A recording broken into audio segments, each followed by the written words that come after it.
ଭାରତ ଏକ ପର୍ବପର୍ବାଣୀର ଦେଶ। ଆମ ଦେଶରେ ଅନେକ ଧର୍ମ, ରୀତିନୀତି ଓ ସଂସ୍କୃତି ଅଛି। ଓଡ଼ିଶାରେ ମଧ୍ୟ ଅନେକ ସୁନ୍ଦର ପର୍ବ ପାଳନ କରାଯାଏ। ସେମାନଙ୍କ ମଧ୍ୟରୁ ଶାମ୍ବ ଦଶମୀ ଏକ ପ୍ରସିଦ୍ଧ ପର୍ବ। ଏହା ଏକ ମହତ୍ତ୍ୱପୂର୍ଣ୍ଣ ପର୍ବ।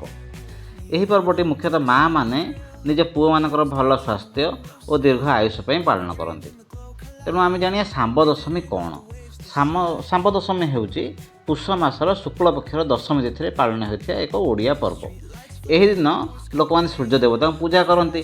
ଶାମ୍ବ ନାମଟି ଶ୍ରୀକୃଷ୍ଣଙ୍କ ପୁଅ ଶାମ୍ବକ ନାମରୁ ଆସିଛି। ଶାମ୍ବ ହେଉଛନ୍ତି ଭଗବାନ ଶ୍ରୀକୃଷ୍ଣ ଓ ମାଆ ଜାମ୍ବବତୀଙ୍କ ପୁଅ। ଶାମ୍ବ ଛୋଟ ପିଲା ଥିଲାବେଳେ ସେ ବହୁତ ଦୁଷ୍ଟ ଥିଲେ। ତେଣୁ ଗୋଟେ ସମୟରେ ସେ କ'ଣ ହେଲେ ଗୋଟେ ଗୁରୁତର ରୋଗରେ ପୀଡ଼ିତ ହୋଇ ପଡ଼ିଥିଲେ। ତେଣୁ ଶାମ୍ବ ଯେଉଁ ଭୟଙ୍କର ରୋଗରେ ପଡ଼ିଥିଲେ ସେଇଟା ତାଙ୍କର ଚର୍ମ ରୋଗ ଥିଲା। ସେ ଦିନକୁ ଦିନ ଅସୁସ୍ଥ ହେଉଥିଲେ। ତାଙ୍କ ଶରୀରରେ ଘା, ବେଦନା, କଷ୍ଟ ବଢ଼ିବାକୁ ଲାଗିଲା। ମାଆ ଜାମ୍ବବତୀ ନିଜ ପୁଅକୁ ଏମିତି ଦୁଃଖରେ ଦେଖି ବହୁତ ଦୁଃଖିତ ହେଲେ। ମାଆ ଜାମ୍ବବତୀ ଭଗବାନଙ୍କୁ ପ୍ରାର୍ଥନା କରି କହିଲେ କେମିତି ପୁଅର ରୋଗ ଭଲ ହେବ। ସେ ଜାଣିଲେ ଯେ ସୂର୍ଯ୍ୟ ଦେବତା ସମସ୍ତ ରୋଗ ଦୂର କରନ୍ତି। ସେଥିପାଇଁ ମାଆ ଜାମ୍ବବତୀ ନିୟମିତ ଉପାସ କଲେ, ସୂର୍ଯ୍ୟ ଦେବତାଙ୍କୁ ପୂଜା କଲେ, ନିଷ୍ଠା ସହ ପ୍ରାର୍ଥନା କଲେ। ମାଆ ଜାମ୍ବବତୀଙ୍କ ଭକ୍ତି ଦେଖି ସୂର୍ଯ୍ୟ ଦେବତା ପ୍ରସନ୍ନ ହେଲେ। ତାଙ୍କ କୃପାରେ ଶାମ୍ବ ଧୀରେ ଧୀରେ ସମ୍ପୂର୍ଣ୍ଣ ସୁସ୍ଥ ହେଲେ।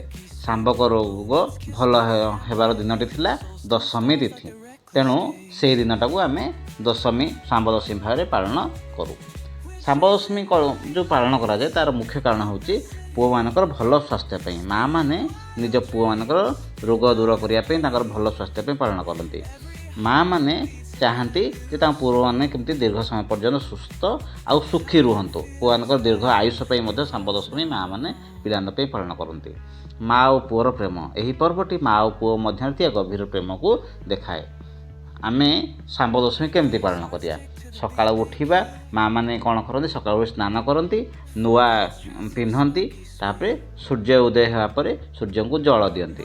ଫୁଲ, ଦୀପ, ଧୂପ ତାଙ୍କୁ ଦିଆଯାଏ, ସୂର୍ଯ୍ୟଙ୍କୁ ଦିଆଯାଏ। ମାଆ ମାନେ ସାରାଦିନ ଉପବାସ ରହନ୍ତି ଓ ସନ୍ଧ୍ୟାରେ ଫଳ ଖାଆନ୍ତି। ଶାମ୍ବ ଦଶମୀ ଆମକୁ କିଛି ଭଲ ଶିକ୍ଷା ଦିଏ। ମାଆଙ୍କ ପ୍ରେମ ସବୁଠାରୁ ବଡ଼। ଭକ୍ତି ଓ ଧୈର୍ଯ୍ୟ ରଖିଲେ ଭଗବାନ ସାହାଯ୍ୟ କରନ୍ତି। ସୂର୍ଯ୍ୟ ହେଉଛନ୍ତି ସକଳ ଶକ୍ତିର ଆଧାର। ତେଣୁ ସୂର୍ଯ୍ୟ ଦେବତାଙ୍କୁ ଗୁରୁତ୍ୱ ଦିଆଯାଏ। ତେଣୁ ସୂର୍ଯ୍ୟ ନଥିବେ ଗଛ ବଢ଼ିପାରେନି, ଆମେ କୌଣସି ଖାଦ୍ୟ ଖାଇପାରିବାନି। ତେଣୁ ଜୀବନ ଅସମ୍ଭବ ହୋଇଯାଏ। ତେଣୁ ସୂର୍ଯ୍ୟ ଦେବତାଙ୍କୁ ଧନ୍ୟବାଦ ଦେବା ପାଇଁ ଏହି ପର୍ବ ପାଳନ କରାଯାଏ। ତେଣୁ ଶାମ୍ବ ଦଶମୀ ଏକ ପର୍ବ ନୁହେଁ, ଏହା ମାଆର ମମତା, ଭକ୍ତି ଓ ପ୍ରାର୍ଥନାର ଉତ୍ସବ। ଏହି ପର୍ବ ଆମକୁ ଶିଖାଏ ଯେ ମାଆର ଆଶୀର୍ବାଦ ଓ ଭଗବାନଙ୍କ କୃପା ଥିଲେ ସବୁ କଷ୍ଟ ଦୂର ହୋଇଯାଏ।